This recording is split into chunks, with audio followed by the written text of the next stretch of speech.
Oke, Assalamualaikum warahmatullahi wabarakatuh. Waalaikumsalam. Di sini saya sebagai moderator dari kelompok 7 akan menjelaskan tentang mekanisme pemantauan internasional yang kedua. Dan ini sebabnya yang akan dijelaskan adalah mekanisme pemantauan regional dengan kelompok 3 orang. Saya sebagai moderator dan penyaji pertama, Malik Abdul Wafi, dan yang kedua, Saudara Rahmat Penal, dan yang ketiga, Saudara Muhammad Haris Nizam. Oke, langsung saja ya, kita jelaskan tentang mekanisme pemantauan regional. Menurut sistem regional, terdapat pembagian dalam pemantauan berdasarkan perjanjian dan mekanisme berdasarkan piagam. Sebentar. Nah, di sini ada Dewan Eropa itu telah menerima banyak konvensi dan berdasarkan perjanjian. Yang paling terkenal adalah Konvensi tentang Hak Asasi Manusia dan Pengadilan Hak Asasi Manusia. Bersamaan dengan itu, pemantauan yang penting juga dilakukan oleh Dewan Eropa, khususnya Komite Menteri-Menteri, Majelis, dan Komisioner Hak Asasi Manusia. Nah, yang terakhir adalah, sedangkan di Asia itu belum terdapat mekanisme hak asasi manusia regional. Jadi ada Dewan Eropa, Afrika, dan kawasan Amerika, dan yang terakhir itu di Asia. Nah, yang pertama itu Eropa. Sebagai sebuah organisasi dengan 48 negara anggota, Dewan Eropa memegang peranan paling penting dalam memastikan penghormatan dan penegakan hak asasi manusia untuk 800 juta penduduk di Eropa. Yang kedua, tugas utama Dewan Eropa adalah perlindungan hak asasi manusia, pelaksanaan demokrasi, dan penegakan hukum. Nah, jumlah negara anggota dan bidang kegiatan Dewan Eropa telah mengalami peningkatan yang signifikan sejak didirikan pada tahun 1949 oleh 11 negara Eropa Barat. Nah, slide selanjutnya ini akan menguraikan pola pengaturan politik menurut Dewan Eropa dan Pengadilan Hak Asasi Manusia Eropa. Nah, yang pertama itu kerjasama politik ya. Pengaturan politik menurut Dewan Eropa dan Pengadilan HAM Eropa ya. Nah, kerjasama politik Dewan Eropa berlangsung di dalam Komite Menteri-Menteri. Komite Perwakilan Tetap ini adalah badan pembuat keputusan Dewan. Tetapi Majelis Parlemen Dewan juga memainkan peran politik kunci. Komite Menteri-Menteri telah membuat mekanisme sendiri untuk mengawasi penegakan kewajiban oleh negara-negara anggota dalam bidang demokrasi, hak asasi manusia, dan penegakan hukum. Mekanisme penguasaan ini telah menjadi bagian tetap dari kegiatan Komite Menteri-Menteri dan sangat berperan dalam penegakan kewajiban-kewajiban oleh negara-negara anggota yang berada dalam anggota Dewan. Yang kedua adalah Konvensi Hak Asasi Manusia Eropa. Mekanisme pelaksanaan menurut Konvensi HAM yang berada di Eropa terdiri atas pembahasan pengaduan antar negara, pengajuan perseorangan, dan pendapat yang bersifat nasihat atau advisor opinion. Mekanisme konvensi direformasi sepenuhnya oleh Protokol nomor 11 yang mulai berlaku pada 10 November tahun 1998. Di antara perubahan-perubahan yang penting adalah antara lain pembubaran Komisi HAM yang berada di Eropa. Konvensi Hak Asasi Manusia Eropa dibuat permanen dan diberi wewenang untuk menangani kasus-kasus dalam komite. Kamar-kamar atau chambers dan kamar-kamar besar, grand chambers ya. Nah, yang terakhir, Pengadilan Hak Asasi Manusia ini memiliki otoritas untuk menilai fakta-fakta perkara, menolak perkara, dan menyumbang pada penyelesaian tuntutan dan penetapan putusan akhir. Selanjutnya, masa depan Konvensi Hak Asasi Manusia Eropa. Pengadilan Hak Asasi Manusia Eropa dianggap unik. Nah, karena pengadilan tersebut mengeluarkan keputusan-keputusan yang tepat dan mengikat secara hukum dalam kasus individual. Nah, dan selain itu, keputusan-keputusan itu sangat dihormati dan dijunjung tinggi oleh negara-negara pihak. Oleh para ahli hukum, pengadilan tersebut dianggap berhasil, ya, yang dicerminkan dari jumlah angka perkara yang ditanganinya. Nah, jumlah perkara selalu meningkat.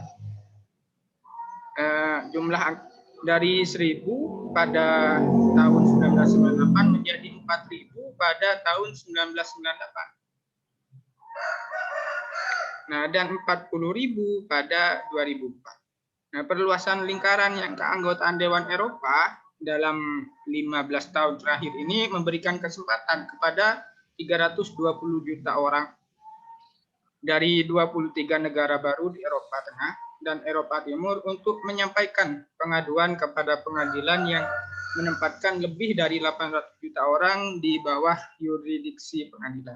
Nah, selanjutnya akan dijelaskan oleh teman saya, Muhammad Haris Nizami, monggo. Saya lanjutkan di sini slide selanjutnya, yaitu Afrika.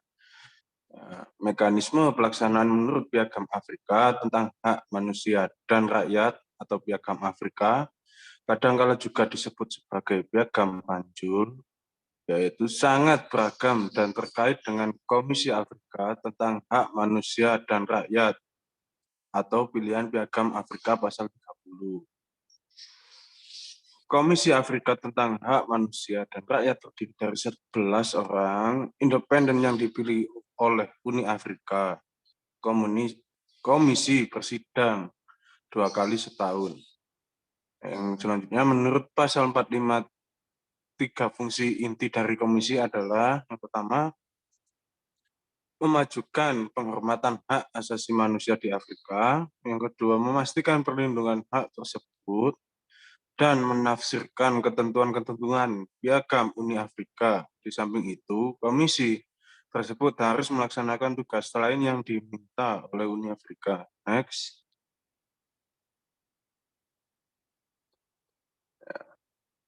Yaitu yang kedua, komunikasi menurut model Afrika harus melewati banyak rintangan sebelum perlindungan diberikan, antara lain.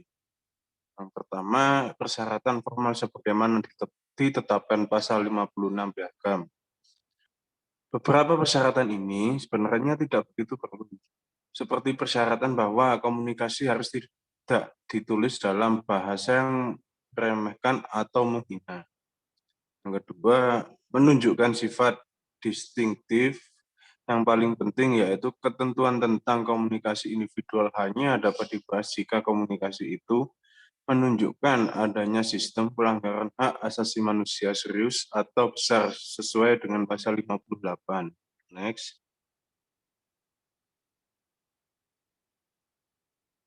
Kawasan Amerika.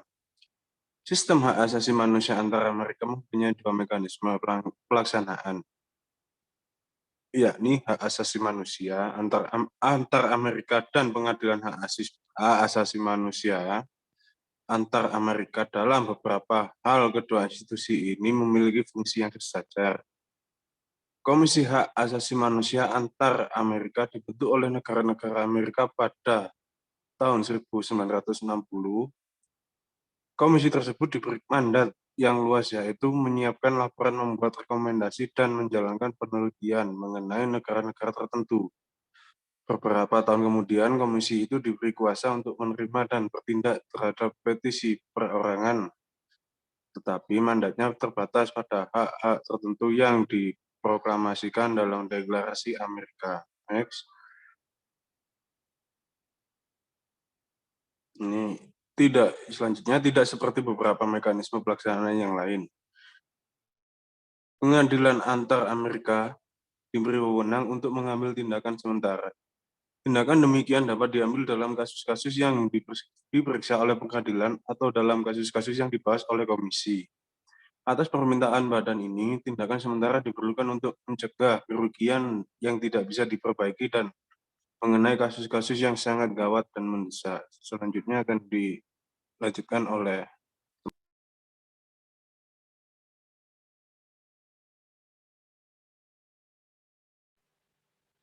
Oke, saya akan melanjutkan presentasinya.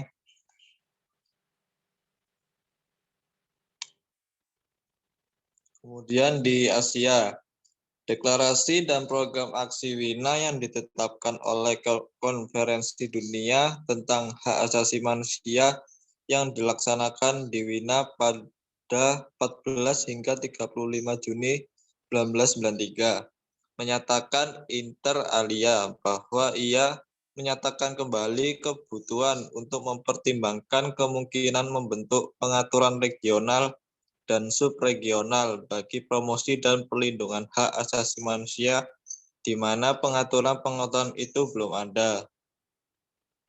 Dalam kerangka deklarasi dan program aksi WINA yang dirujuk di atas, pada tingkat subregional yakni di subwilayah Asia Tenggara, Perhimpunan Negara-Negara Asia Tenggara yang didirikan pada 1967 menyatakan dalam komunike bersama pertemuan Menteri-Menteri ASEAN yang ke-26 di Singapura pada 23 sampai 24 Juli 1993 bahwa menteri-menteri luar negeri mereka sepakat bahwa ASEAN sebaiknya mempertimbangkan juga pembentukan sebuah mekanisme regional yang sesuai tentang hak asasi manusia. Selanjutnya, mekanisme HAM Asia Pasifik. Asia Pasifik adalah satu-satunya wilayah geografis di dunia yang tidak memiliki organisasi antar pemerintah seperti Uni Eropa di Eropa, OAS di Amerika, dan AU di Afrika. 3 subregion yakni Asia Selatan, Asia Tenggara, dan Pasifik Selatan mempunyai organisasi subregional yakni masing-masing SARC, ASEAN, dan South Pacific Forum. Selain itu, sejumlah negara di wilayah ini adalah anggota satu atau lebih organisasi-organisasi interregional interpemerintah seperti Commonwealth of Nations, Liga Arab, dan OKI. Meskipun kesimpulan dari instrumen hak asasi manusia regional yang mengikat secara hukum seperti European Convention for the Protection of Human Rights and Fundamental Freedoms, dan lain sebagainya. Instrumen hak asasi manusia regional yang serupa tidak ada di wilayah Asia Pasifik. Akibatnya, mekanisme hak asasi manusia regional di wilayah Asia Pasifik tidak ada dan sangat tidak mungkin bisa dibentuk di wilayah Asia Pasifik. Satu-satunya organisasi terkait hak asasi manusia di tingkat regional di wilayah Asia Pasifik adalah Asia Pacific Forum of National Human Rights Institution atau APF yang didirikan pada 1996 dan sekarang sudah mempunyai 17 anggota lembaga. Pada Agustus 2005, 15 anggota penuh Lembaga Nasional Hak Asasi Manusia Afghanistan, Australia, Fiji, India, dan Indonesia.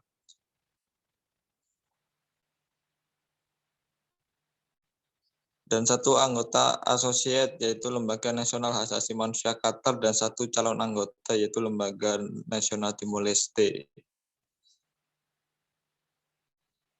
Terima kasih.